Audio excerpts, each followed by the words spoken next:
CTV's Bergeron-Oliver returns with a look back at urgent warnings for the future and the climate crisis, which ranks number 9 in our top 10 news stories of 2020.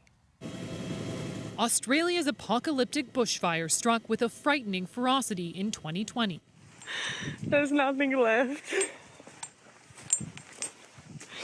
It's all gone, man. Thousands of homes destroyed, more than 25 million acres burnt, including a vast majority of Kangaroo Island, home to the country's largest koala population. Poor little fellas have got lots of burns, so their hands are really burnt. Some have burns to their noses and their face. They've got a lot of singed fur. Record-breaking heat, extended drought and strong winds created the recipe for Australia's worst bushfire season ever and gave the world a glimpse into what the future holds as climate change accelerates. Australia's experiencing the effects of climate change very clearly. And I guess that's a warning to other parts of the world as well, where they may not have experienced the worst impacts of climate change yet. 2020's wildfire season took on a new scale in California, too, where more than 4 million acres scorched. Our priority right now is getting people evacuated and out of the path of the fire. Tens of thousands were caught in the path of the state's largest blaze, the Complex Fire, which took 3 months to extinguish. It roared through there and it took pretty much everybody's place.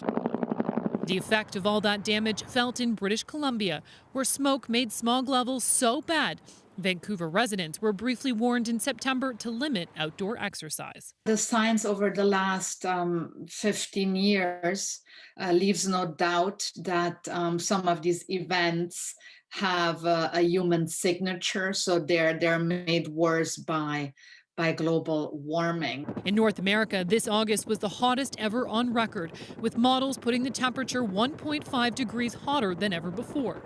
If that keeps pace, climate scientists say the world will continue to see more droughts, hurricanes, floods, and cyclones, like the record 30 named storms that slammed the U.S. this year. There were so many storms in 2020, forecasters ran out of names and had to switch to the Greek alphabet, like Hurricane Delta. Roughly 80 million people in the United States are considered to be potentially impacted by a hurricane.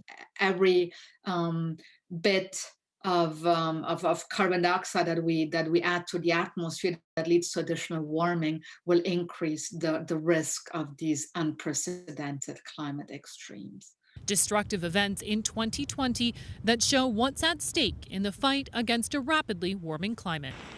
Bergeron-Oliver, CTV News, Washington.